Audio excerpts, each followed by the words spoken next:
Good evening, members, and welcome to this meeting of the Charity Trustees on Wednesday, the 25th of September 2024. My name is Kevin Toogood. I'm solicitor to the Trustees.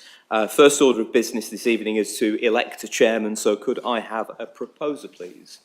Councillor Eggleston. Thank you, Kevin. I would like to propose Councillor Rodney Jackson as chairman. Thank you. And can I have a seconder for that please? Thank you, and I'm happy to second that. Thank you.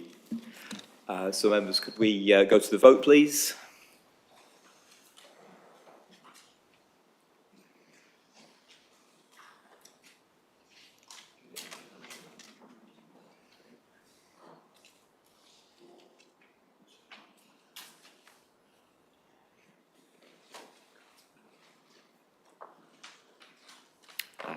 Thank you. So that is carried with 45 in favour, none against and no abstentions. And so Rodney Jackson is elected as chairman of the Charity Trustees. Switch it on. Thank you very much, everybody. The second item on the agenda is the appointment of vice chairman. I will nominate Councillor Henwood, and I'll seek a seconder. Thank you, Chairman. I'm happy to second Councillor Henwood. Right, well, could you all vote on your screens, please?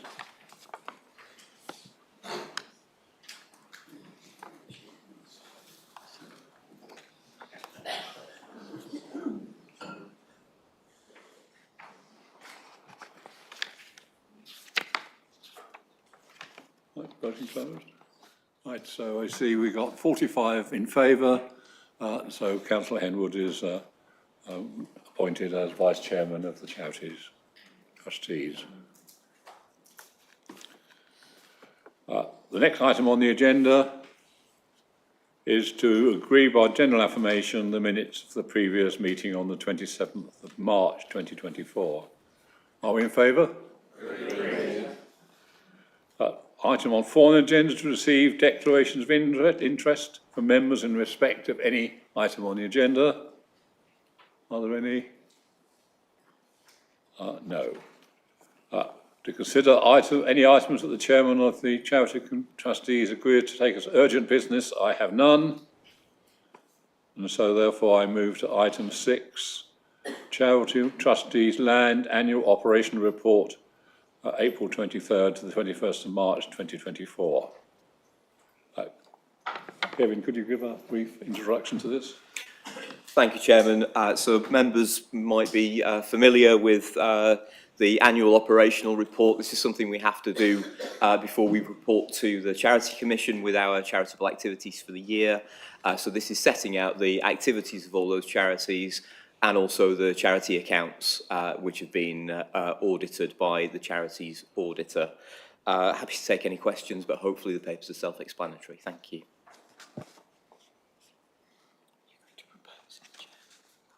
Right, so I will propose we accept this report. I will second them. Right.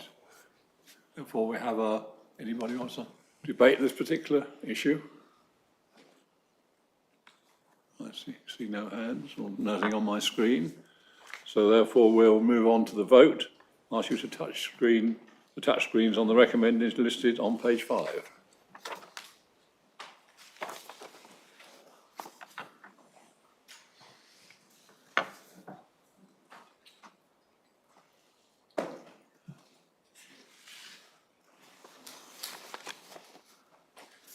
Right, voting can complete, so there is 45 in favour, none against, no abstentions. So this particular issue is carried. So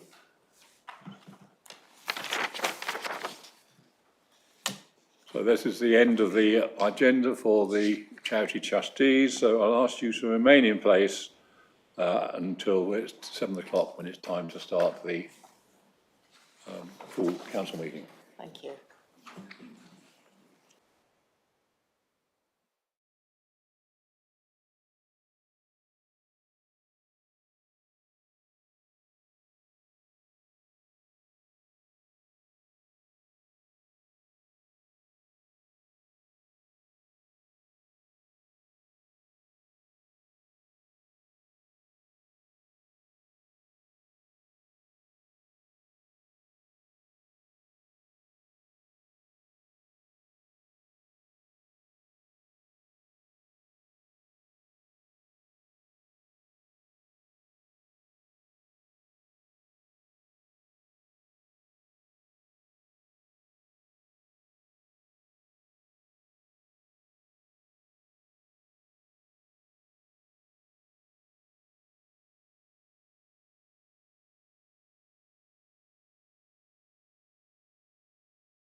Right.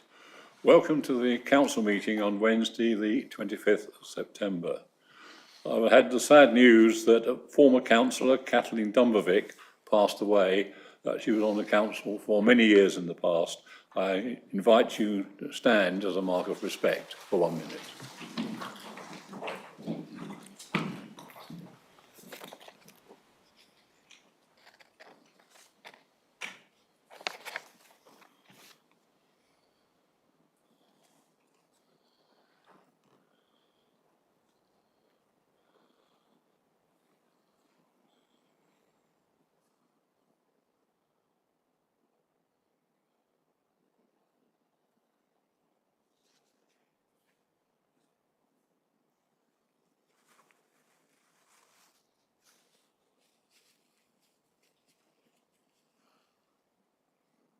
Right, thank you very much. I'd like, with great pleasure, to ask Vice Chairman Janice Henwood to say a few words. Thank you very much. Kathleen was a good friend and a colleague. She was a conscientious and very unassuming Burgess Hill Town Councillor and a Mid-Sussex District Councillor from 1999 to 2015. I had nothing but respect for her. Thank you. And Robert, Councillor Eggleston. Thank you, Chairman. I didn't know Councillor Dumbervish as well as Councillor Henwood, but I do recall campaigning with her. And what I would say is that she was a very kind, caring person and was extraordinarily diligent in her casework, if somewhat diffident when it came to public speaking. But I think anybody who met her and worked with her always knew that she was on your side and that she cared for you. Thank you. Thank you, Councillor Eggleston. I recall, can we all now stand for the opening prayer to be read by the Vice Chairman? Thank you. O Lord, grant us courage to strive for what is right and good, courtesy, to listen to those of different opinion. Strengthen us through difficulties and pressures and guide us in our deliberations so that we may act in the interests of all in our district to the glory of your holy name, and we ask for peace in our world. Amen. Amen.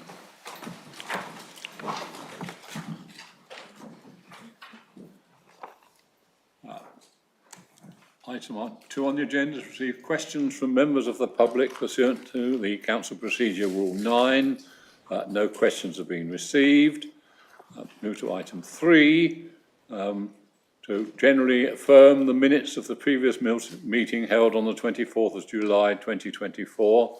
Are we in agreement? Agreed. Thank you. Then item 4, to receive declarations of interest from members in respect of any matter on the agenda, members to indicate. Councillor Henwood. I declare an interest. I'm a member of Burgess Hill CIC. Thank you. And Councillor Knight. Thank you, Chairman. This might come as a very big surprise to you, but I was in receipt of the winter fuel payments, which we have an item on the agenda tonight. Are there any other? Councillor Hicks, yes. I'd like to declare an interest as an unpaid director of Burgess Hill Community Partnership, CIC, and confirm that I've taken advice from the monitoring officer and consider I can approach the matter of the Martlet Shopping Centre, agenda items 7 and 9, in an open-minded, objective way, and therefore will participate in this decision. Thank you. Councillor Eaves.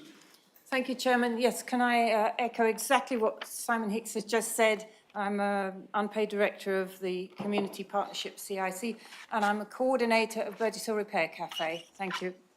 And Councillor Bates. Mr. Chairman, I think because Councillor Knight has mentioned about his interest in the winter fuel allowance, I will do so. Councillor de Bell. Thank you very much, Mr. Chairman. I've just realised that I was getting it too, so declared my interest as well. Thank you very much. And I dare say I must declare too, because I received it, Councillor. Councillor Mofford. Thank you. I received it too.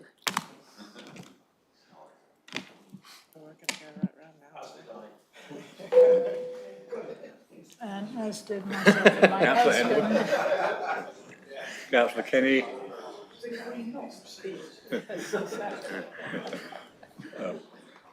Okay. Yeah, but that's fine, everybody. And Councillor Kenny, yes. Thank you. Thank you. Right, thank you, everybody.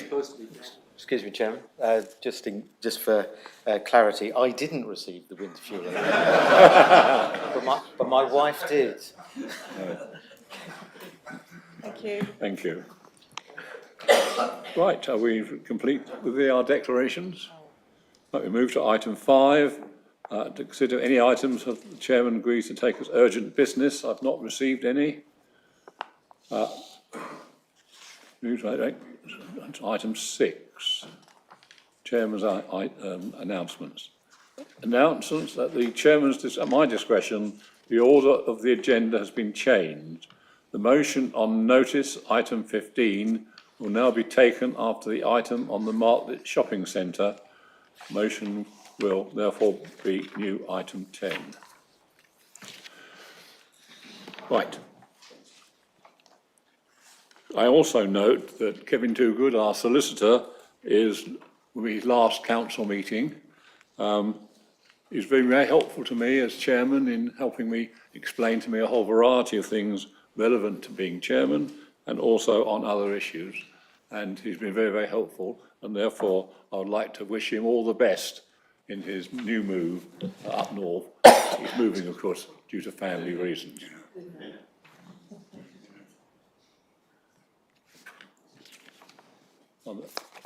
Okay, Councillor Eggleston. Thank you, Chairman. I echo your thoughts. I hope it wasn't something I or other members said to see you go so soon. I always found you to be very precise, thoughtful in your advice. It was always very clear. We knew where we stood, and I'm very grateful for the support that you have given to me and the Cabinet over the period of time you have been with us, and I wish you very well for the future. Councillor Knight. Thank you, Chairman. I echo Councillor Eccleston's words. Kevin, I'd like to thank on behalf of the Conservative Group very much for your hard work, your due diligence and your sound advice, and we sincerely wish you a good future. Councillor Cornish. Thank you. It's always good coming at the end of these things, isn't it? But I would just like to offer our thanks and support, Kevin, for your work and professionalism, and we wish you all the best in your future endeavours. So good luck and thank you very much. Councillor Gibson. Yes, thank you, Chairman. I'd like to echo that as well and wish Kevin well. He's off to God's country, and I think that we should all be very envious of that. Right, thank you very much, Councillor Gibson. Right. I'll move on to my engagements. Over the last 4 or 5 weeks, I've done very little because during August there's a bit of a slack period in terms of events. Although in the beginning of August I did go to the Kangaroos Kangfest,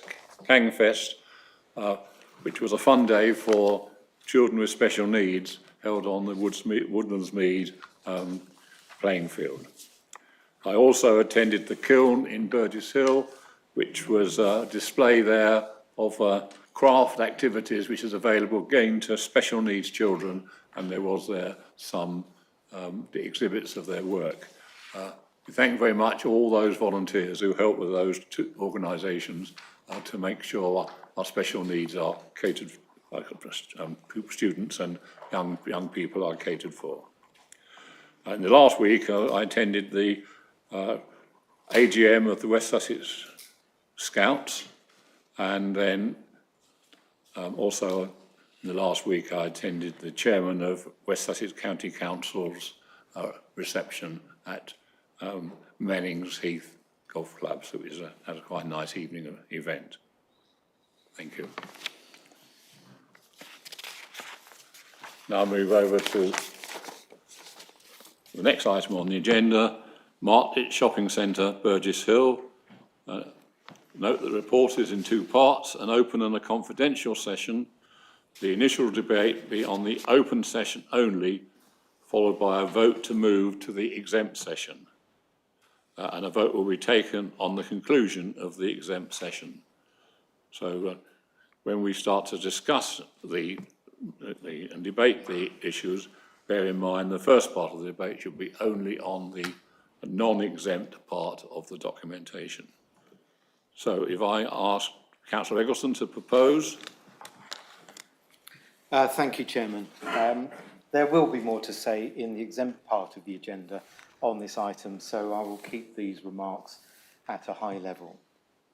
From the background section of this report, members can see how long and difficult the journey towards the redevelopment of the Martlet Shopping Centre has been. If I look back just 12 months, I could not say that we would be here tonight contemplating these recommendations. Recommendations that come from extensive and exhausting negotiations. I'm very grateful to our commercial and legal advisors and to our officers for their hard work in negotiating a JV structure which protects the finances of this council and gives this council and our residents real cause for hope that the beginning of the regeneration of the Martlet Shopping Centre will happen. Hope, of course, is a fragile commodity. For the journey to continue beyond the point we have reached tonight, two things must happen. Council must approve the recommendations, and all the conditions set out in the exempt report must be fulfilled. The conditions themselves are not insurmountable, but of course contain risk. However, no work can be done on meeting them if we do not pass these recommendations tonight. Whilst we do not have certainty, this is our best chance of securing a start to the redevelopment of the Martlet Shopping Centre.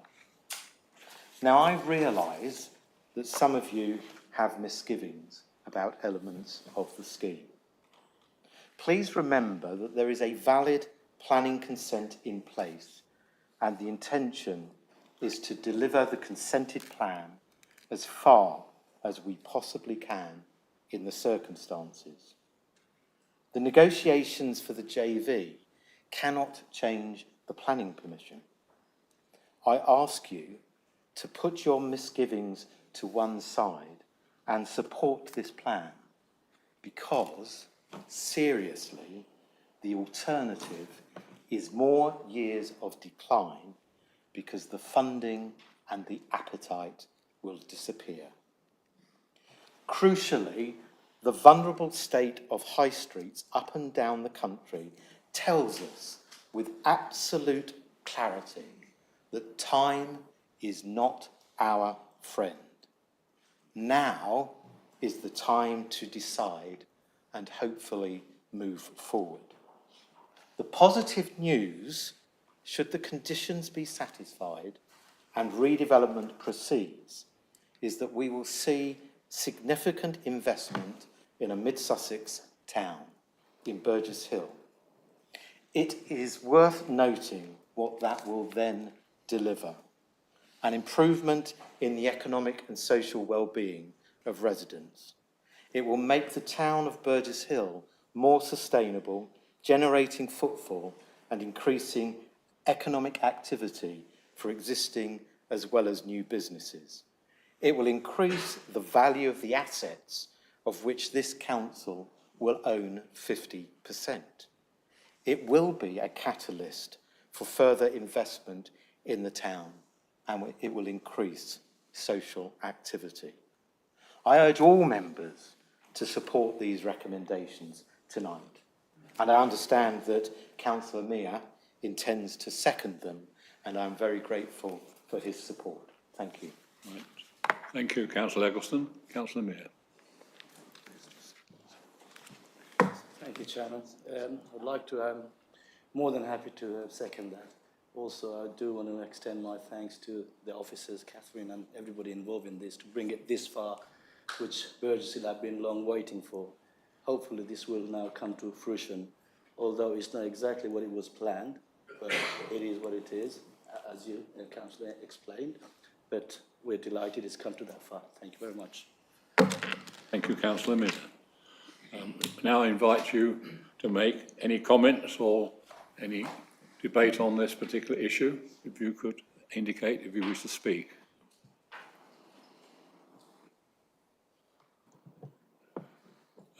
Councillor Mear. No, I wish to speak. Oh, sorry. Councillor Henwood, sorry. Thank you very much. I feel it's a little bit disingenuous, item number 40, where it's stated in June 2022, Cabinet agreed to create 100,000 reserve to provide support for meanwhile uses. This was a specific proposal with diagram and consultation to provide an urban park on the site where we'd previously had Martletts Hall and the library. I feel like this should be corrected to read exactly what that was specified for. We had designs, we had consultation. It was to be an urban park to enhance that particular area. So I am rather disappointed that item number 40 does not explicitly say what that 100,000 was supposed to be used for. Thank you, Chairman. Thank you, Councillor Henwood. Councillor Eaves. Thank you, Chairman. I pay tribute to the Herculean efforts of the officers of this council in trying to achieve a breakthrough for the beleaguered town centre of Burgess Hill. I've thought long and hard on how to vote on this matter. As this may be the last democratic input we will have for the next 3 years, please hear me out. Burgess Hill has been blighted for 12 years by New River. Oh, but COVID, you will say.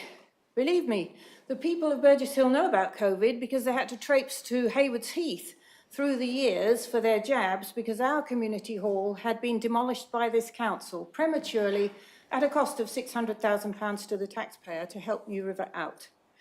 Along with the removal of Lidl from the town centre, masterminded by the Conservative Council of the time, and with it the circuit that people used to walk around to do their shopping, several small businesses were pushed out in favour of big businesses such as Argos, who've now been shut for years.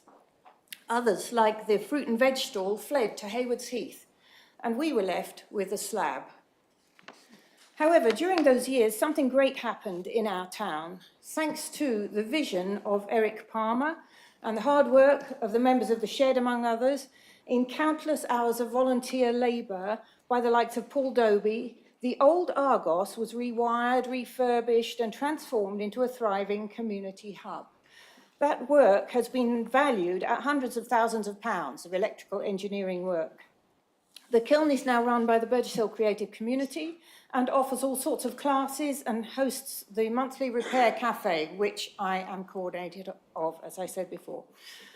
Across the way from there, and here I pay tribute to someone who's in this room, to the vision of none other than Councillor Robert Eggleston, an area called Trading Spaces was refurbished and now houses the pantry, also largely volunteer run, for those who've fallen on hard times. It also houses the Zero Hub refill shop, and these two entities lead our community effort to avoid food waste and plastic waste. Voting in favour of this JV will mean all those community assets and yet more small businesses will be turfed out and may not survive. Voting in favour will mean the destruction for absolutely no reason of the 2 Category A plane trees outside the Zero Hub. And I call upon this council to release the new map of what is now planned as soon as possible, because it bears scant relation to the £64 million scheme that we were once promised. And there are people in Burgess Hill who still think they're going to get a 10-screen cinema.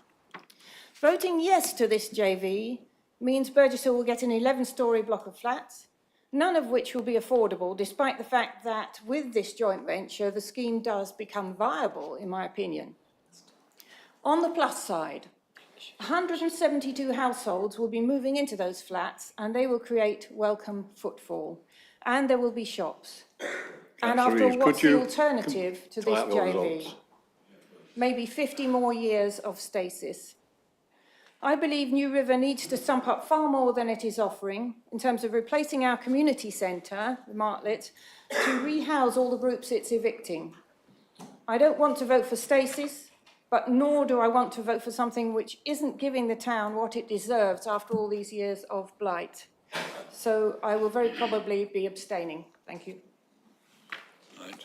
Thank you, Councillor Eaves. Perhaps I would suggest that you keep your remarks to 3 minutes, please. Councillor de Bell. Thank you very much indeed, Mr. Chairman. I can't really see why the two previous speakers had to make those sort of statements. The fact was that it was a Conservative administration that worked hard towards this finalisation. And the other thing is that no, it's not perfect. There are places around the country that are not perfect, but they've had to evolve and develop with what is available.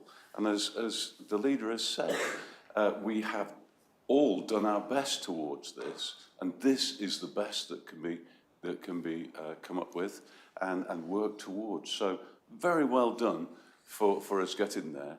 And yes, okay, very little is perfect. There are places throughout the country that are not perfectly formed, but business has changed dramatically over the last few years.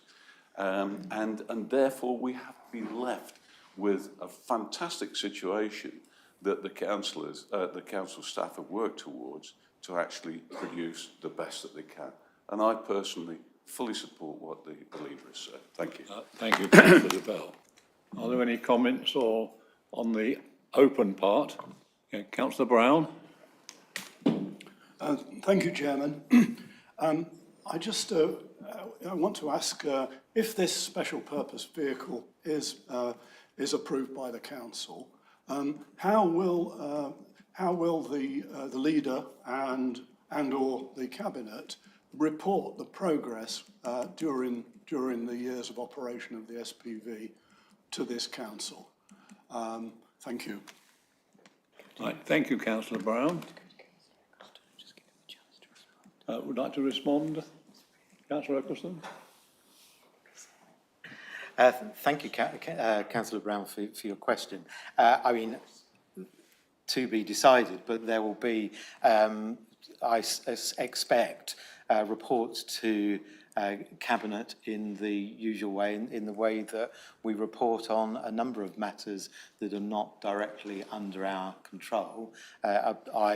If your concern is around transparency, I'm more than happy to give this council an undertaking that, as far as we're able to, within the constraints of commerciality, be open and transparent about both the progress of the scheme, but also, should we continue to hold the asset, how that asset performs. Thank you, Councillor Eccleston. Right, I see no more questions on the open part of the report.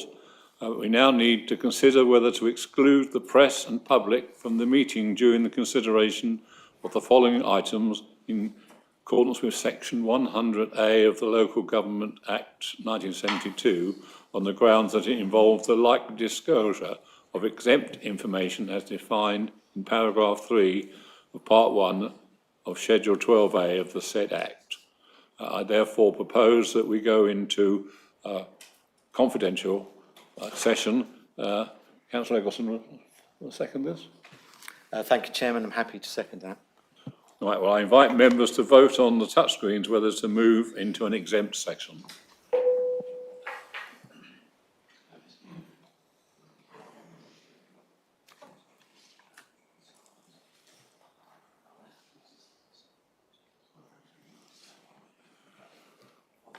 Okay, so everybody has voted.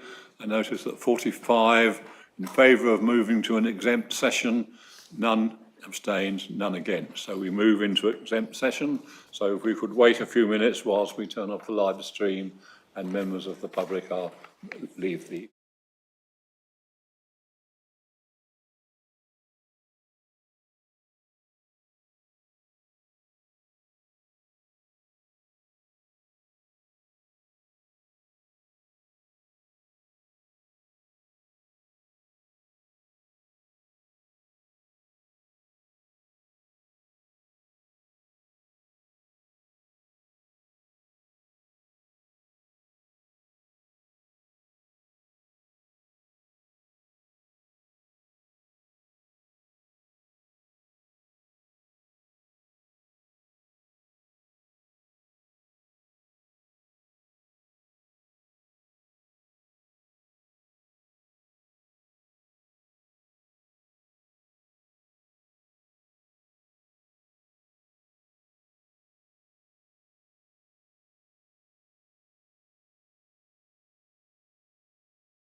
allow the live stream to go on and any members of the public can re-enter the gallery.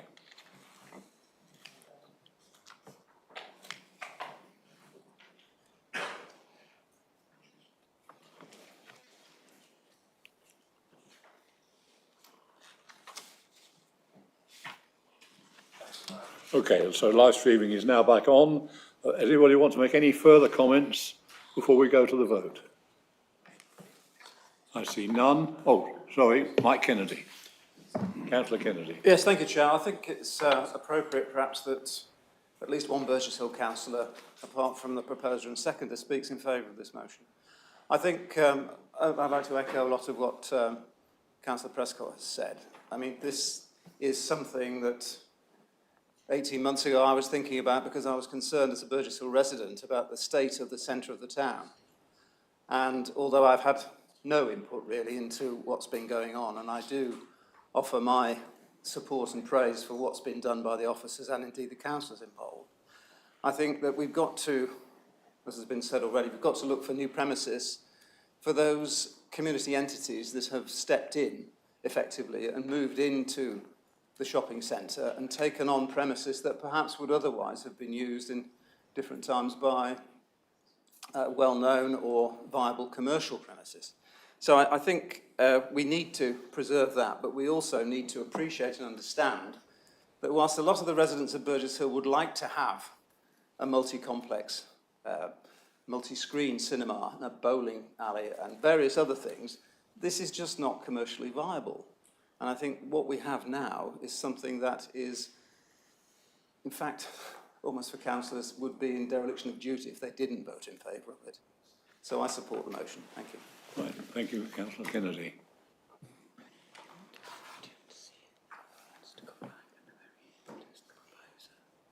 Right, Councillor Eggleston, as proposer. Oh no, Councillor Gibson wants to say. Sorry, Councillor Gibson.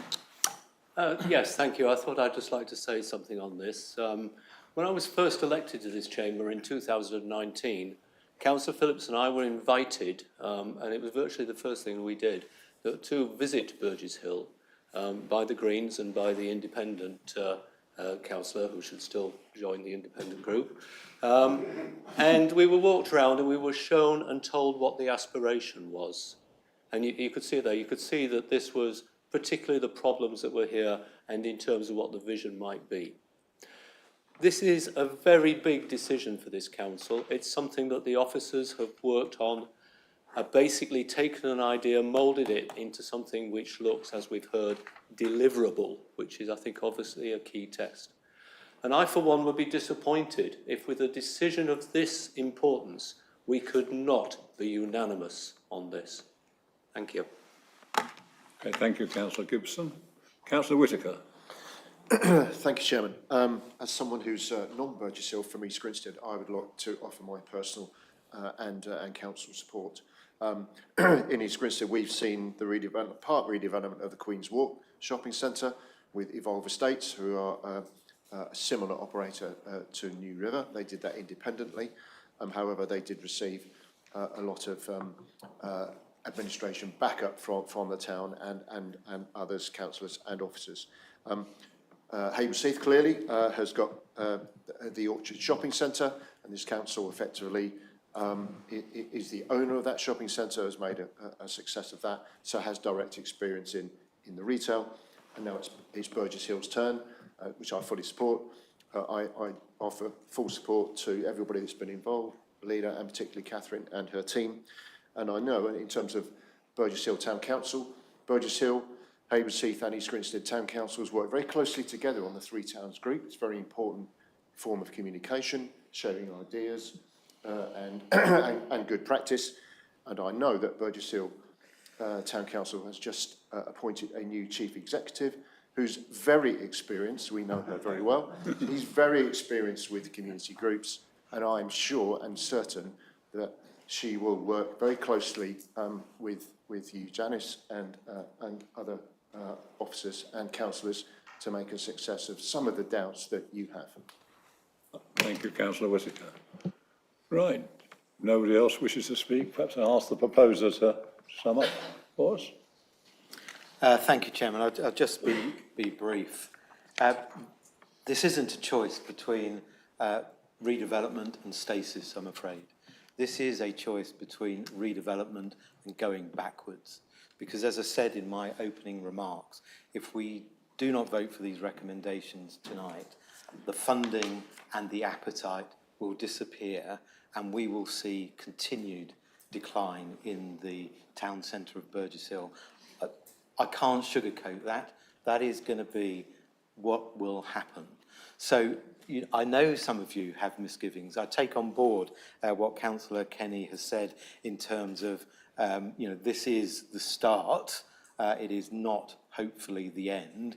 None of us here tonight are going to be celebrating, but I hope most of us will go home and breathe a sigh of relief that by voting for these recommendations, it is a job well done by this council. So I do urge and I encourage you to follow my colleague Councillor Gibson's advice, and for all of us here tonight to support these recommendations as a sign that we are prepared to make positive changes in the town centre of Burgess Hill. Thank you. Thank you, Councillor Nicholson. Right, well, I now move to the vote. So if you can vote on your keypads.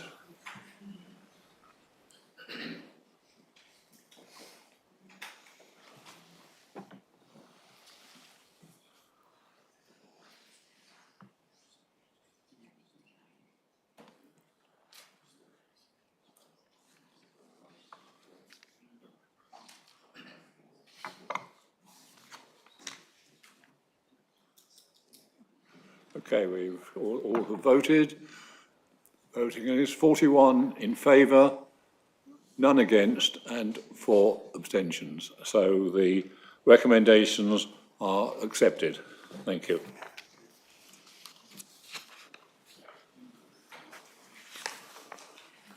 Right, we can take a bit of a breath and move on to the next item on the agenda. Okay, we now move to the motion on the agenda proposed by Councillor Knight. You have 5 minutes.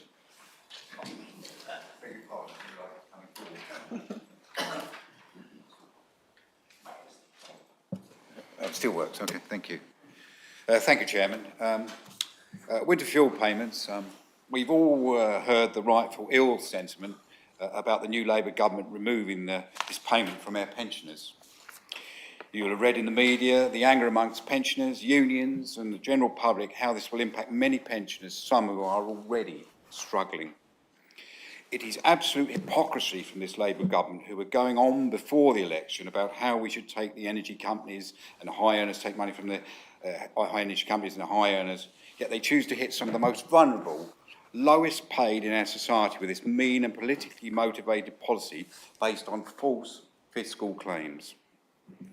Keir Starmer, before the election, wrote to the residents, and I quote, "I know how much Britain's older generations have contributed to our country and the debt that is owed to them. They've worked hard and paid their taxes, always done the right thing. I will never betray Britain's pensioners. I will always ensure Britain's retirees get the security and respect they deserve," unquote. Absolute hypocrisy from the Prime Minister, I think you'll agree. You know, it takes you 67 years to get this payment, and if you're lucky enough, you might get a few years receiving it, and for only £6 a week. Parliament may have voted this mean and unjustified policy through, but a good and rightful campaign does not give up at the first hurdle. We shall continue to fight until this shameful wrong is righted. I'm happy to accept the motion, the amendment moved by Councillor Gibson as tabled, so I move that motion. Thank you, Chairman. Right, thank you, Councillor Knight. So now move to...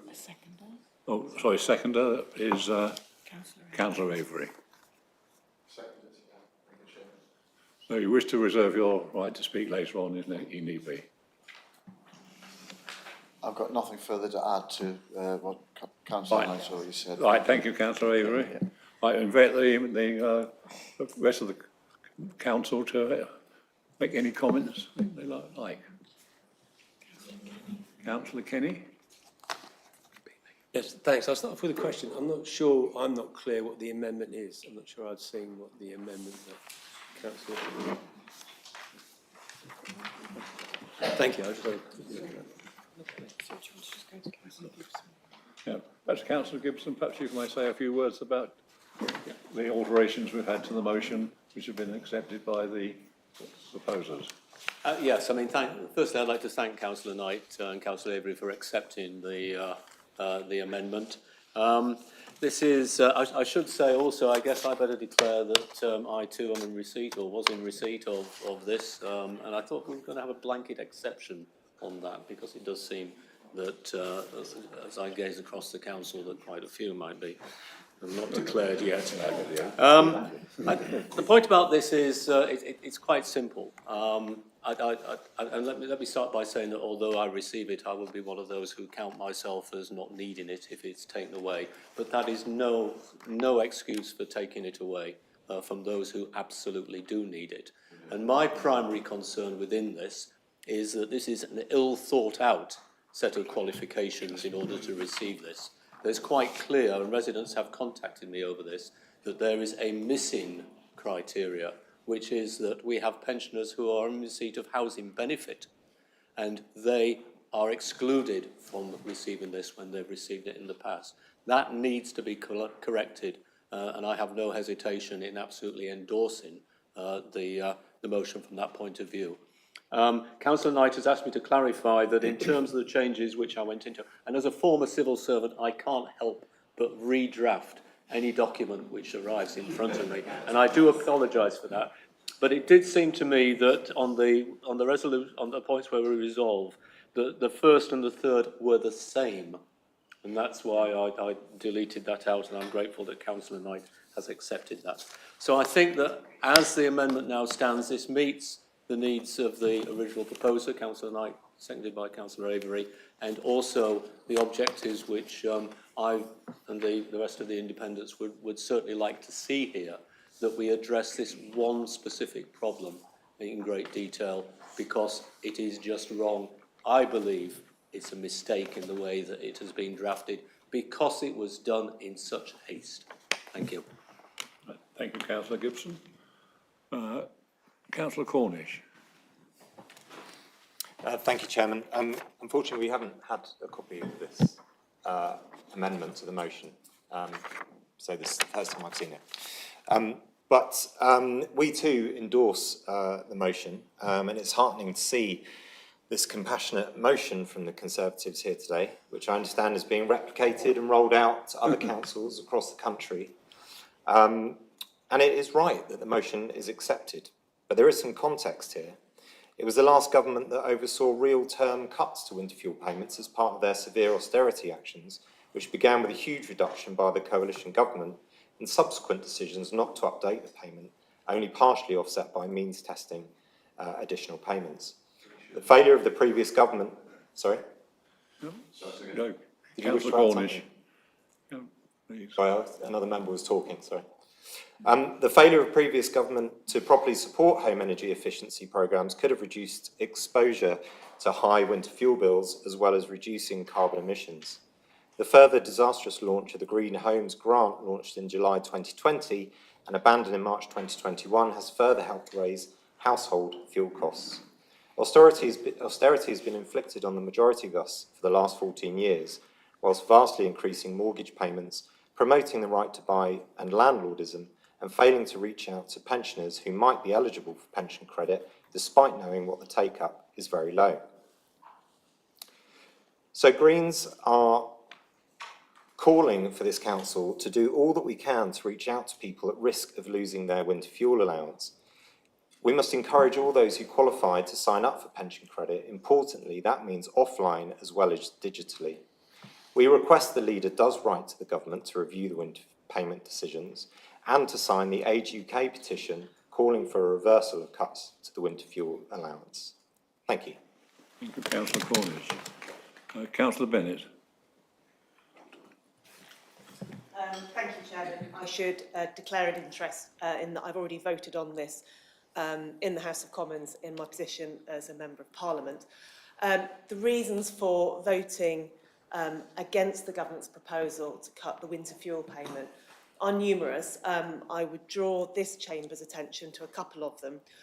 One is the report tabled by the House of Lords in early September, which outlined that actually if all the people who are not currently in receipt of pension credit but are eligible for it were to apply for it, they questioned whether the DWP has the capacity to actually process those applications in time for those pensioners to then be in receipt of pension credit and therefore receive their winter fuel payment this autumn. I would also point to the work of Martin Lewis, who has said that, yes, there's undoubtedly, as Councillor Gibson says, pensioners who do not need to receive the winter fuel payment, but this form of means testing, by testing on whether people are in receipt of pension credit, is the wrong form of means testing. And specifically, Martin Lewis's suggestion is that you should look at council tax bands, and he was proposing bands A to C. He made that case to the Chancellor of the Exchequer, and it fell on deaf ears. So I support the motion, and Liberal Democrats are already on the record in opposing the government's cut to the winter fuel payment. Thank you, Councillor Gibson. Councillor Bennett. Right. Councillor Kenny. Guess it won't come as a surprise to anyone. It's the only Labour councillor here that I would not in favour of the motion. I want to talk a little bit about the background to it and to the speed of the decision and to the method that was chosen, which is it was to allow the payment to people on universal credit and on pension credit and a couple of other categories, because, as always, the Labour Party is absolutely determined to look after the poorest in society. However, it's a very pressing situation, as has been stated in the press. When the government took office, they found a £22 billion black hole in this year's budget. And the moment that the civil service, and by the way, that's not a contested figure because the civil service have come back and confirmed it, at the moment that you are informed that by your civil servants, it's your duty to take action. If the government had sat on its hands or kicked the issue down the road and not taken concrete steps to deal with that immediate pressing issue, then there would have been a lot of criticism of them. I've spoken to Councillor Gibson. I wasn't aware, by the way, it's the first time I've seen the amendment, I wasn't aware of it. But I've spoken to Councillor Gibson separately, and I agree with him about the housing anomaly. It comes from the following fact. Strictly speaking, given that universal credit has been rolled out to the entire country for new claims, what we're dealing with is the rump of people who are on legacy benefits who have not yet been migrated. They're all due to be migrated. And that was a mistake, and I would absolutely accept that. And I've already started to, within the party, to raise the fact that that is definitely an exception. It's just for that group of people. When it comes to the question of pensioners, the thing is, do we really think that at a time when our finances have been left in such a dishevelled and perilous state, it makes sense to pay out these funds on a regular basis to the kind of pensioners who we have in this room, who put their hands up to declare their interest in it, who absolutely don't need it. I believe that my party will, and the government will, look at the anomalies, will attempt to fix them, like housing benefit one. It's absolutely clear what their intent is to look after those worst off. Now, I don't dismiss it in any way the people who are on the cusp, right, who are on that difficult area, who don't qualify for pension credit, or, here it importantly, choose not to apply for it. So there's only something like a 60% take-up rate of pension credit amongst pensioners. Despite the recent efforts to publicise it, the rate has only increased by quite a small amount. By the way, the analysis on the question of the Lord's report, the Treasury already included a figure for extra take-up of pension credit when they looked at their savings amount. So they've already included an extra 98,000 claimants in their analysis. Councillor Kelly, could you sort of wind up your... I will wind up. Yeah, so I think there's no question that the government needed to act, and there's no question that the government has the right, has good intentions for looking after people who are in trouble, and they will deal with anomalies like this one. I don't support the motion. Thank you. Councillor de Bell. Thank you very much, Mr. Chairman. I'd like to apologise to the other speaker. I'm sorry, I've forgotten his name. Matt. I'm really sorry, Matt. I didn't mean to butt in while you were speaking. It's just that being 74 years of age, I now have to have these things. I sometimes can't see how high I'm talking, so I do apologise, Matt. Okay.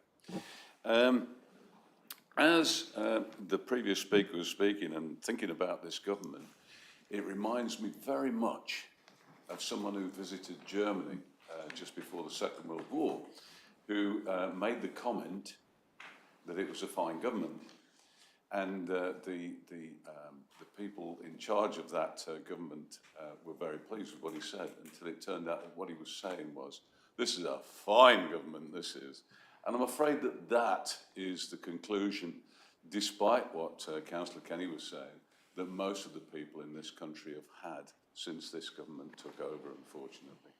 And when they're more interested in making sure that they get the latest sports kit and glasses and things bought for them, and not so interested in people who have got to a certain age who need help with their heating allowances, etc., then I think that's what people are looking at today. Thank you very much indeed, Mr. Chairman. Thank you. Councillor Brown. Thank you, Chairman. Just a little practical aspect to the pension credit application, and put yourself in the position of an elderly pensioner like me, but who is not as IT literate as I am, which is not very good anyway, but they're going to end up trying to fill in a form. It's 24 pages. I copied one for one of my constituents. And in addition, there's 23 pages of guidance notes to it. So, you know, when it comes to the practicality of this, of actually ensuring that people that are on have a claim in pension credit, and maybe they'll get their winter fuel payment, it's really completely unrealistic. So that's just my little practical comment. Thank you. Right, thank you, Councillor Brown. Right, I see no more people wishing to speak. Chairman. Sorry. Robert, yes. Councillor Eggleston. Thank you, Chairman. I hope you will indulge me. I'm going to give you a personal example to show why I'm supporting this motion. So my mother, who's still alive, 98 years old, she's now in a nursing home in the last stages of her life, but for many years she was living alone at home, and I was her principal carer. She is in receipt of a state pension only, but because my father didn't take out a private pension but stayed in SERPs, it's a SERPs pension, so better than your average. It's around about £16,000 a year.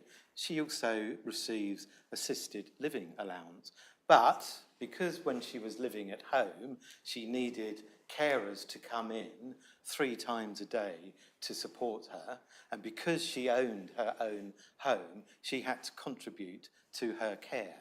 So the fact that her pension was £16,000 a year was irrelevant, because we were contributing a considerable amount to her personal care on a weekly basis. She wouldn't qualify for pension credit. she wouldn't qualify for housing benefit. She, if she was still living at home, would be one of those very people who would lose the winter fuel allowance, and there are no anomalies that you can identify in the system that would cover her circumstance or other people like her. And that's why I'm supporting this motion tonight, and I'm very happy to write the appropriate letter. Thank you, Councillor Eggleston. Right, if we come to the end of the debate, perhaps we could see whether Councillor Avery has changed his mind and wishes to say anything. Thanks, Chairman. Only just to say that I don't qualify for pension credit at the moment, or home allowance.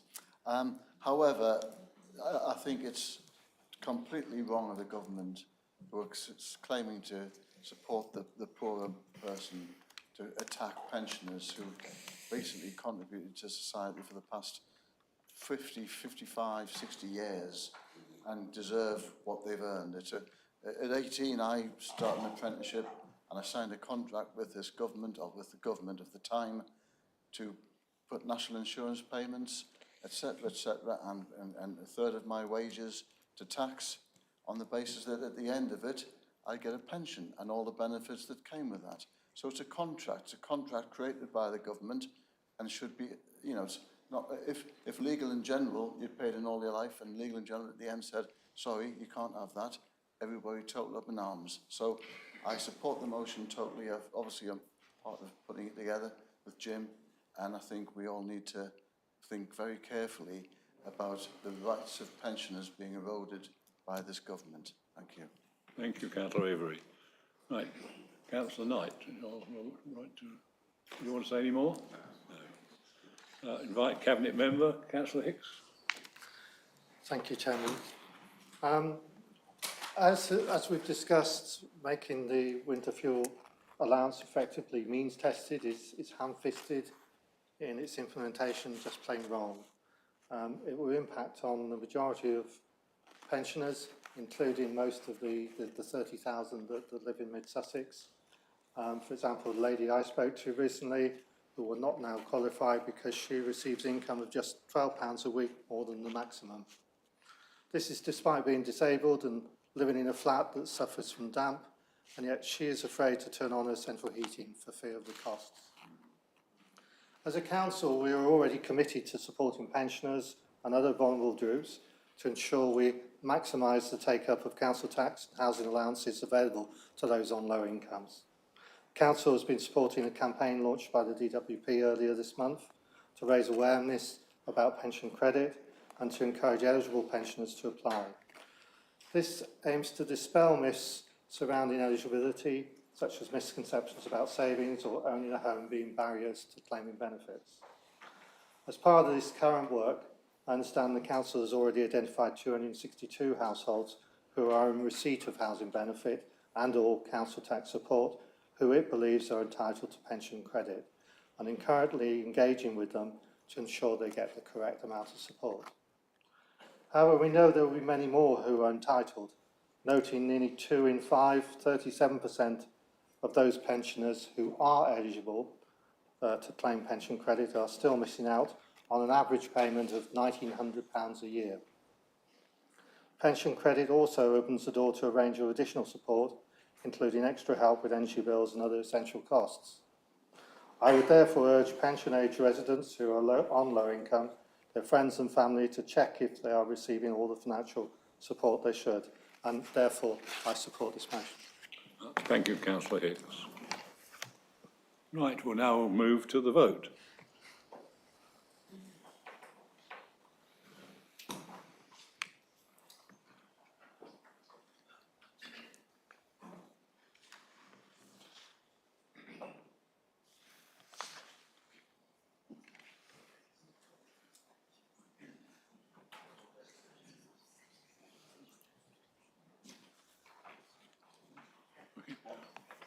Right, the result of the vote is 43 votes in favour of the motion, 1 against and 1 abstention. So the motion is carried.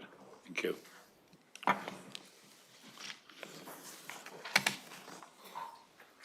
We now move to item 10 on the agenda, appointment of a monitoring officer, proposed by Councillor Hicks.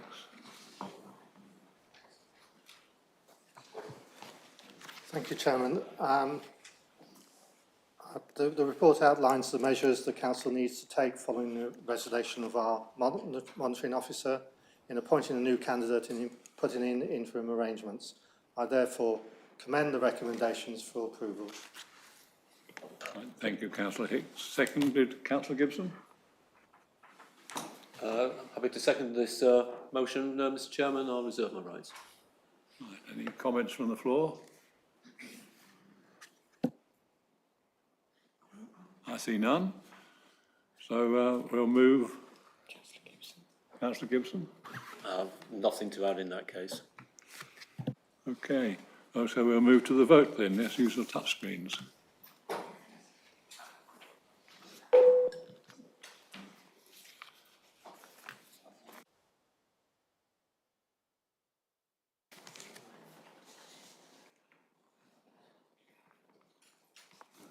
Okay.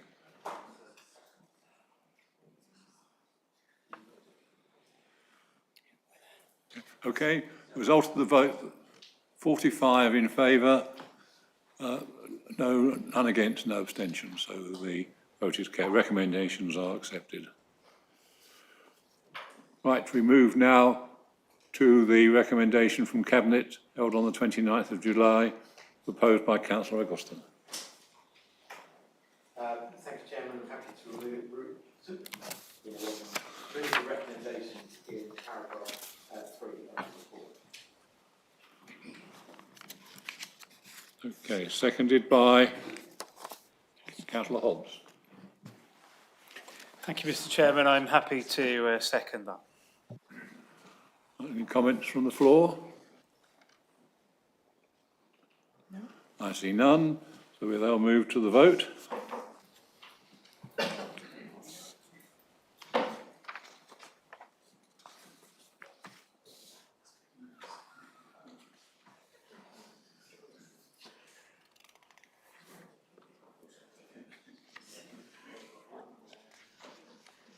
Okay, so the votes are 45 in favour, none against, no abstention, so the recommendations are accepted. Move down to item 12, recommendations from the Audit Committee, held on the 16th of July 2024, proposed by Councillor Hicks. Thank you, Chairman. The report sets out the Council's Treasury management activity for 2023-24, was reviewed by the Audit Committee in July. I therefore ask the Council to agree the 23-24 prudential indicators as set out in Appendix A of the report. Thank you, Councillor Hicks. Seconded by Councillor Cook. Thank you. I'm very happy to second this. Thank you. Any comments from the floor?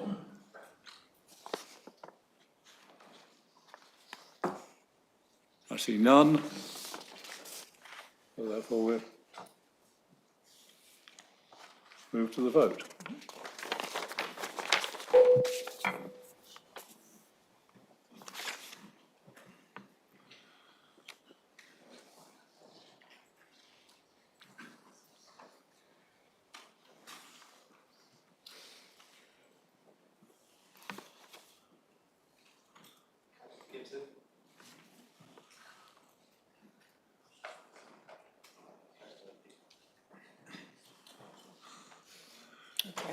Okay, right, vote is now complete, and the result of the vote, 45 votes in favour, none against, no abstentions, and so we receive the proposals, recommendations from the Audit Committee. Okay, we then move to item 13, Leaders' Report to Councillor Eggleston. Yes, thank you, Chairman. I'll be brief just before I start. Firstly, I'd like to thank members who supported the vote on the Martlets Shopping Centre. It was good to see so many councillors in favour, and we hope that over the coming months it unfolds and we can begin to see a change in Burgess Hill, and I'm sure we will come back with further reports to Cabinet and Council over the course of this interesting period. Firstly, I want to touch on English devolution. Members may recall that expressions of interest for devolution deals must be submitted to the government by the end of this month. As the government is only really talking to the upper tier authorities, our input into this process is limited, but we are engaged with West Sussex County Council and the City. The West Sussex District and Borough authorities prefer a pan-Sussex plus city devolution. We do not believe that a single county authority, EOI, will be acceptable to the government, and have expressed this to the leader of West Sussex County Council, some of us in writing, but all of us on a call with West Sussex County Council today. We are urging West Sussex County Council to reach out to East Sussex County Council and the City to seek a pan-Sussex solution. I have a call with the leader of the City and other districts and boroughs tomorrow, where we will be expressing the same viewpoint to them, though the City does itself also support a pan-Sussex bid. Unfortunately, we still have no clarity on the powers that are likely to be devolved to any new combined authority, and remain very wary of some of the potential implications for strategic planning, particularly around housing, and I made those points and our position very clear on our call with the West Sussex leaders today. On the NPPF, I'd like to thank officers for their work on providing a detailed technical response to the consultation on the amendments to the NPPF. This has now been submitted to the government, and our responses will be placed on MIS for members to review. Water neutrality. In September, we supported a joint approach along with Horsham, Crawley, Chichester, SDNP and West Sussex County Council to the Minister of State for Housing and Planning, looking for action on the planning problems associated with water neutrality. Whilst water neutrality doesn't particularly affect or impact Mid-Sussex, a failure to solve the problem in affected districts in our HMA does increase the amount of unmet need in the area, which potentially exposes us to more development risk.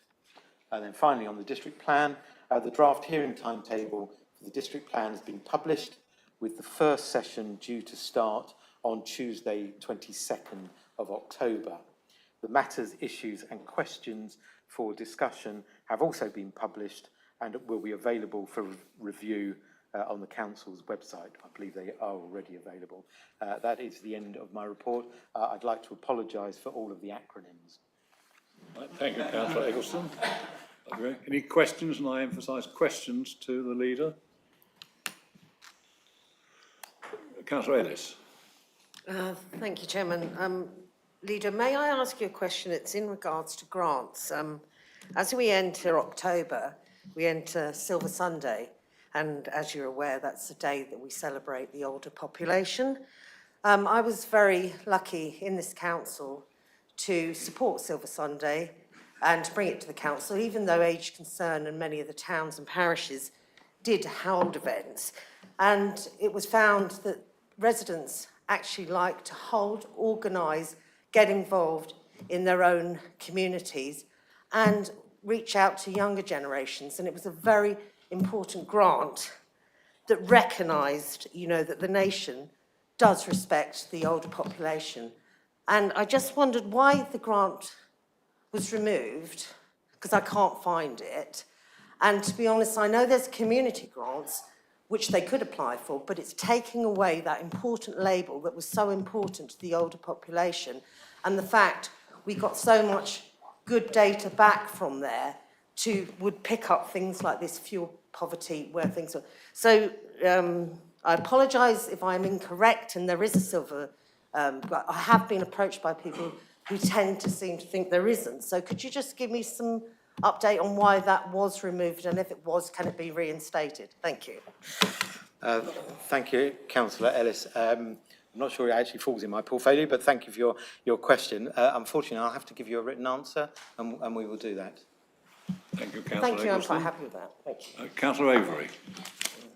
Yes, thank you, Chair. On a similar basis, I've been asked to inquire whether the Cookfield Village Show, which is a community-wide charity event, will receive MSDC funding.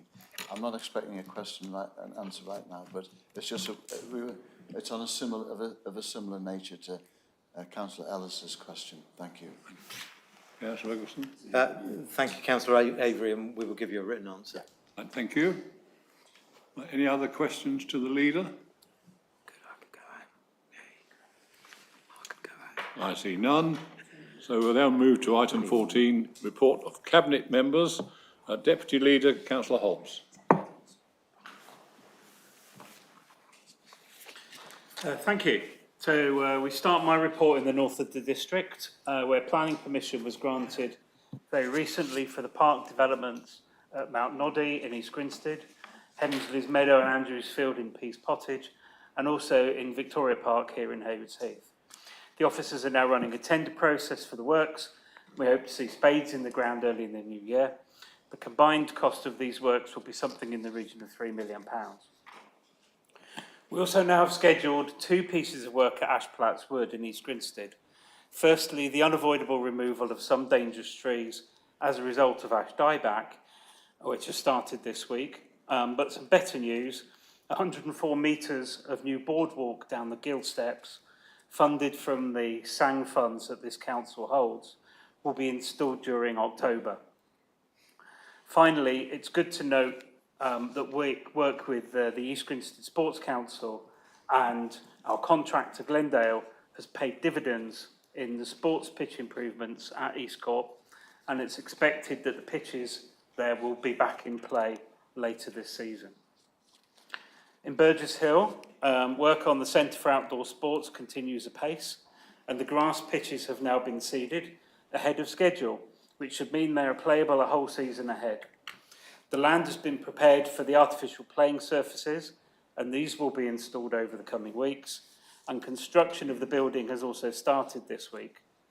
We look forward to bringing this facility into use very soon. In regards to simpler recycling, our 123 waste collection service is rolling out to 1,000 additional homes this month across Ardingly and Cookfield and parts of Sussex. As you will recall, this council has to launch food waste collection to all homes by March 2026, and plans are progressing well for the implementation. A report is coming to scrutiny next week in regards to the ramp-up plans ahead of this date and the financial impacts of this service on the council. No doubt many of my councillor colleagues, like me, will have had communication from residents who have issues with illegal parking. As you know, it's our intention to increase the number of enforcement officers and to use technology in our own car parks to negate the use of physical enforcement officer visits. Furthermore, the business case study on the opportunity for a second deck at Queensway Car Park in East Grinstead is also progressing well. Linked to all of this, as you no doubt be aware, that at Cabinet earlier this month, we asked the officers to launch a further consultation, specifically on our Sunday and evening car parking charging proposals. This came as a result of feedback from the initial consultation and was specifically relevant to the residents of East Grinstead, where there is a reliance on some of our car parks for additional spaces as a result of the controlled parking zones restrictions that are in place. This consultation will be considered by Cabinet in November, with the intention of commencement in January, alongside the recruitment of additional parking enforcement officers. We also intend to bring forward in the 2025-26 budget for implementation early in the new financial year the technology improvements in 3 of our main car parks. And once the business case for Queensway is complete, we will review that and consider the options it will present to us. Thank you. Right. Thank you, Councillor Hicks. Do we have any questions to the Cabinet member? Councillor Lucroft. Yes, thank you, Councillor Hobbs. I'd like to also thank the Cabinet member and officers who organised a visit to the Woodside Centre recently to look at the sad state of the roof there, because it needs some repair, and thank them for getting the contractors engaged in coming forward with proposals, and hopefully the council will be able to do something to fix those problems shortly. Thank you. Okay. Councillor Carvalho? Thank you, Chairman. My question concerns recycling.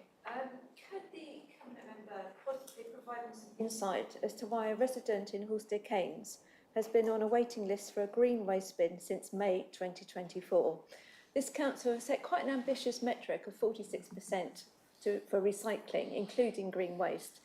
They are keen recyclers and are absolutely mystified why they have been on a waiting list for so long to get delivery for their bin. They've even offered to collect. Right. Councillor Hicks? Sorry, Councillor Hobbs. Yes.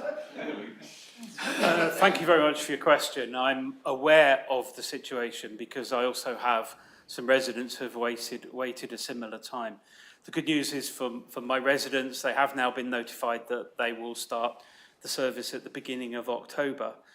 The challenge is very much one of demand, that the demand has far exceeded the supply availability of the storage of the green bins that we have at the depot in Haywards Heath here, and also the capacity of the contractor to be able to get those bins out, and some technological issues with setting up, for example, the direct debits.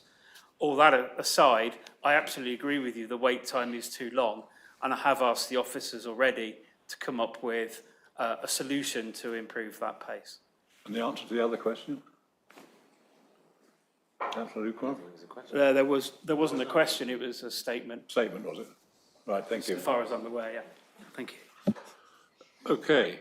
Any other questions for Councillor Hobbs? Councillor Mockford. Thank you, Chair. Just like to make the Cabinet member and the Council aware of the Herculean efforts of the volunteers of the Friends of the Compass Garden of Mount Noddy, who have won an outstanding award this week at the South and South East in Blue. And I think their work is also helping the area of Mount Noddy. But I'd just like it on record. Right. Thank you, Councillor Mockford. That wasn't a question, though. Thank you. Sorry. Right, any other questions to Councillor Hobbs? Okay, I now move to the Cabinet Member for Finance, Revenue and Benefits, and I congratulate Councillor Hicks taking on this new role. Thank you, Chairman. As a new Cabinet Member, I'm still getting to grips with this role, but I'm pleased to find the Council's finances in a relatively good state, that we have an effective staff team who are committed to delivering against the existing corporate plan and work within the tight budgets that this authority has set. I note that as the Council works on preparing the 25-26 budget, it faces material uncertainties around inflation, pay settlements and funding for additional responsibilities. A report this month by Unison highlighted that Mid-Sussex has a potential funding gap next year of 6.3% of its revenue budget, which is slightly above the average for the South East.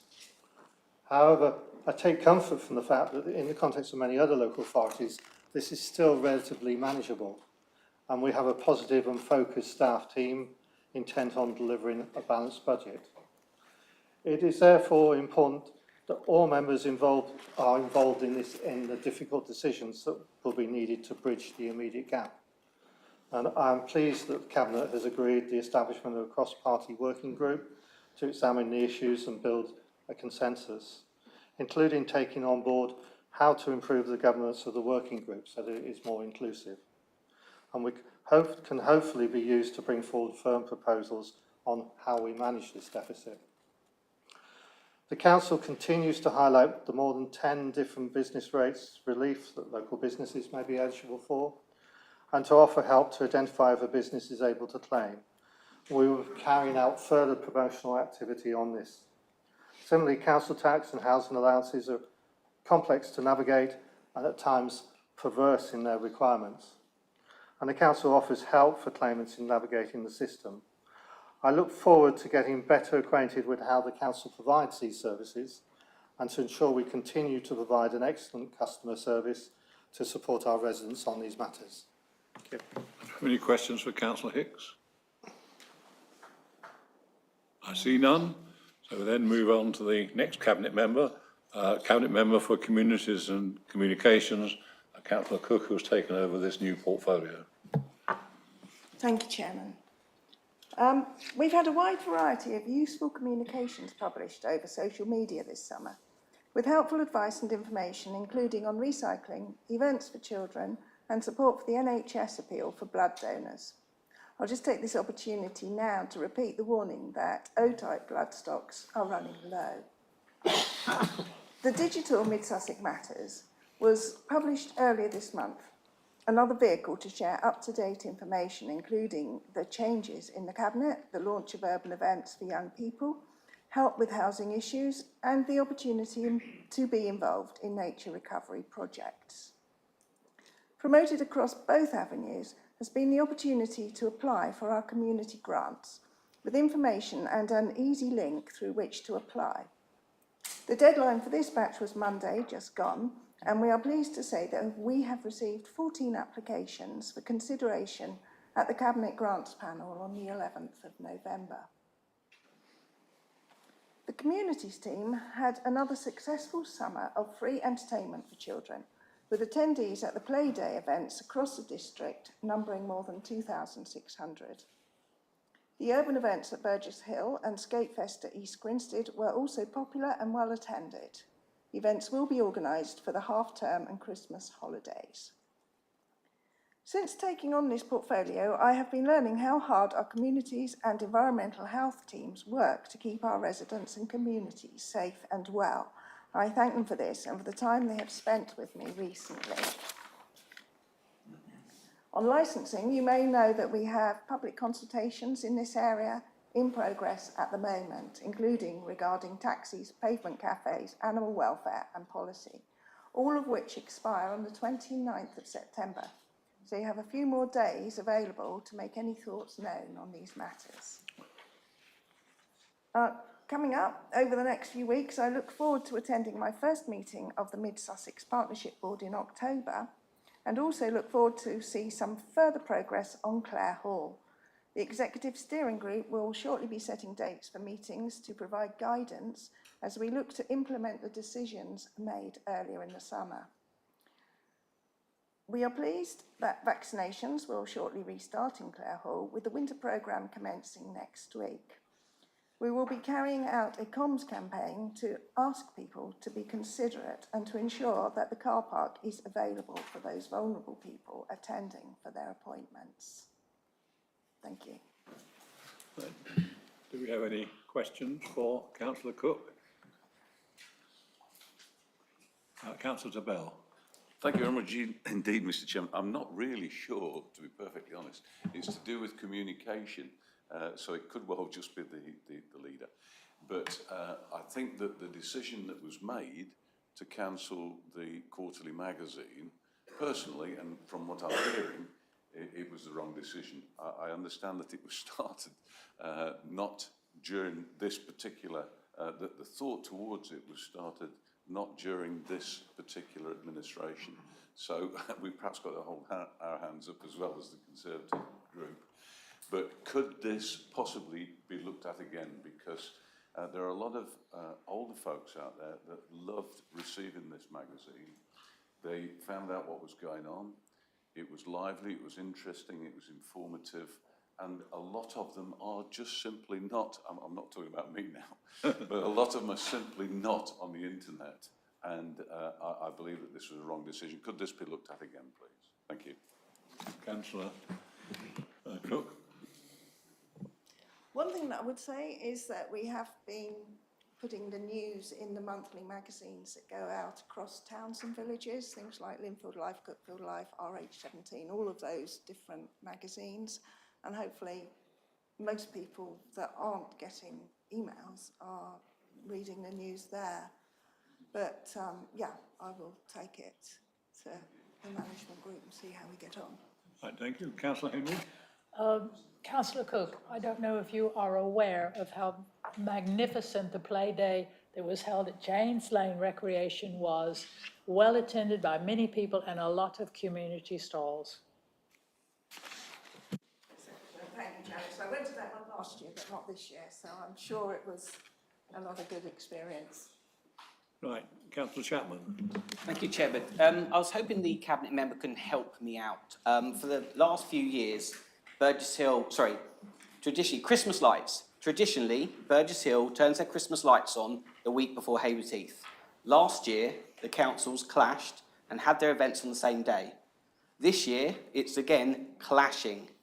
This council owns the orchards, who I'm sure get involved in what date Hayward Heath hold theirs. We as a council say we want to support local businesses and drive footfall. Your events in the summer will aim to do that. So is there any way that you can communicate with both councils? And we heard Councillor Whitaker say earlier that there's the 3 councils meeting and they all communicate well.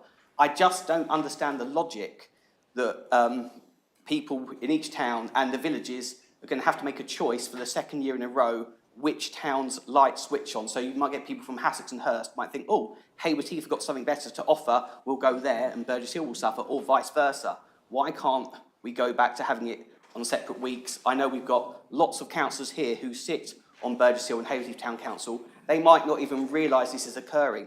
Is there any way that you can at least send some emails to the Orchards, Hayward Heath and Burgess Hill Town Councils to see if something can get worked out for the future, please? Councillor Cook. Thank you. I would have thought for the towns that the 3 towns group would have been a vehicle for this. I can't say for the parishes, but I'll have a talk around and see what can be done. Thank you. Councillor Ellis. Thank you, Chairman. Cabinet member, could I please ask, just on communication with the newsletters that used to go out to residents, do we use the radio, obviously for communication, and do we use local radio? Because I've just seen something that was on the email one that was sent round. I just wondered, is that a new sort of way of communication, or has that always been the case? I've not really noticed before. Thank you. I'm not aware of what our policy towards giving out information on the radio, but I'll have to get back to you. Thank you. Okay, Councillor Zeidler. Yes, thank you. Can you, hope you can assist me or more, one of my parishes, which is Pycombe. They're trying to get some assistance in doing consultations to actually be able to get funding to develop their, to get external funding to be able to help develop the Mid-Sussex playing field, which is unlikely to get funded through the play scheme. Between the Play Spaces group and the communications team, there's been some suggestions that they're going to get some assistance, but it hasn't quite been coordinated. And we know that the Veolia Fund, which is the next fund that's due to be doing a funding round, ends in November, and they have a CIC which wants to be able to get that assistance. So if you could help us progress that, that would be very helpful. Councillor Cook. Thank you. I'll be very happy to look into that for you. Right, thank you. Right, I see no more questions for Councillor Cook, so thank you, Councillor Cook. We'll move over to the last Cabinet member for his report, Councillor Gibson. Good evening again, councillors. Let me start with small businesses. We're asking small businesses across the district to check if they're eligible for small business rates relief. The main qualification for that is that the rateable value of the business must be less than £15,000. And there's a few quirks that if you own more than one premises, it's 20,000. For businesses with a rateable value of 12,000 or less, the relief is 100%, and then there's a sliding scale. And the officers have provided me with an explanation of the sliding scale, which is so detailed that even I won't attempt to read it, but I will be happy to answer questions on it. The new West Sussex Growth Hub is holding an event on the 7th of November, offering Mid-Sussex businesses financial advice on a one-to-one basis. And details of how to book that are available on both the Mid-Sussex website and through Eventbrite. The Council is supporting the Mid-Sussex STEM challenge again. Remember, this is with schools. So there's going to be an event to announce the challenge in this chamber next month. And I recommend that councillors watch the short video of the final of this year's competition, which was to build a hovercraft. The final took place at Board Hill. And there's a satisfying degree of chaos, reminiscent of Robot Wars, which I'm sure that many of the participants will go on to be innovative engineers. I'm going to talk a bit about appeals, because we seem to have a rash of appeals at the moment. The inquiry for the appeal by Churchill Retirement Living for a retirement community in Sussex was held earlier this month, and a decision is expected by the 25th of October. The appeal was due to the Council's failure to notify the applicant of its decision within the required time frame. Now, there's currently 25 planning appeals in progress, representing a significant drain on the development team. The planning inspectorate is able to charge appellants for an inspector's time, but the council has to absorb the costs, which can be very large, unless, of course, the inspector agrees to award costs, and that is a very rare occurrence. We're continuing to provide homeless prevention surgeries, including working with local organisations. These surgeries are a key part of our strategy to support families who are in danger of falling into homelessness, and to reduce pressure on our temporary accommodation. And I'm very pleased to report that the success of our additional temporary accommodation means that we're down to single figures at the moment in overnight bed and breakfast. And long may that continue. And finally, and perhaps leading slightly on from that, and recognising that it came up at the Labour conference and the leader's speech, you'll note that the agenda for the People and Community Scrutiny Committee next week has been published, and it includes items on proposals for changes to the housing allocation scheme. And I think that this would be something that all officers would want to familiarise themselves. This is whether households fall into A, B, C or D categories in terms of priorities. And I'm delighted to be able to report again that, that we are one of the leading councils in terms of the average wait that households have to wait for that. At 9 months for A, 10 months for B and 11 months for C. That is amongst the lowest in the entire country. And even anybody in Band D, on average, can expect to wait only 18 months to be given the opportunity of an appropriate property, which I think is amazingly good work on the reflection on the good work of the officers of this council. Thank you. Do we have any questions to Councillor Gibson? Councillor Whitaker. Thank you, Chairman. My question relates to two of our allocated housing sites in East Grinstead for approximately 880 units. These are SA 19 and 20, both of which were allocated in our site allocations development plan document, as members will be aware. SA 19 was approved last week for 200 houses. SA 20 comes to district planning before Christmas. My question is about infrastructure delivery, or the lack of it. Why are Mid-Sussex District Council seemingly unable to secure Section 106 wording to obligate delivery of the key junction upgrade at the Star Junction that both SA 19 and SA 20 will hugely impact? Right, Councillor Gibson. An interesting question, and one which we have battled with for some time. There's a number of reasons for that. And I think that what we're talking about is something that would be termed a Grampian condition. There's two reasons for it. Basically, that junction isn't, right, this would fall to the West Sussex Highways Authority in order to deliver that. But the junction itself is outside the county. The junction is in Surrey. The second point is that one cannot put a condition on a planning application which is beyond the capacity of a developer to deliver. That is a Grampian condition. In this case, the developer cannot be expected to force the Highways Authority to deliver those changes. So those are the basic explanations around that. And the councillor will remember that discussion came up at the discussion of SA 19, 20? 19? 19, I think. Yes. And specifically that point was made in response to those questions. I'm not actually sure that it's part of my portfolio, but I hope the councillor's happy with the answer.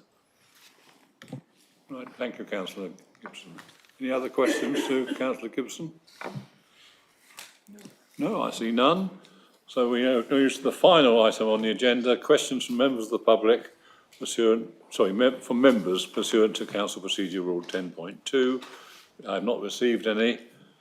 So after this long and very eventful meeting, I will draw the meeting to a close. And so we wait in our places until the live streaming has stopped.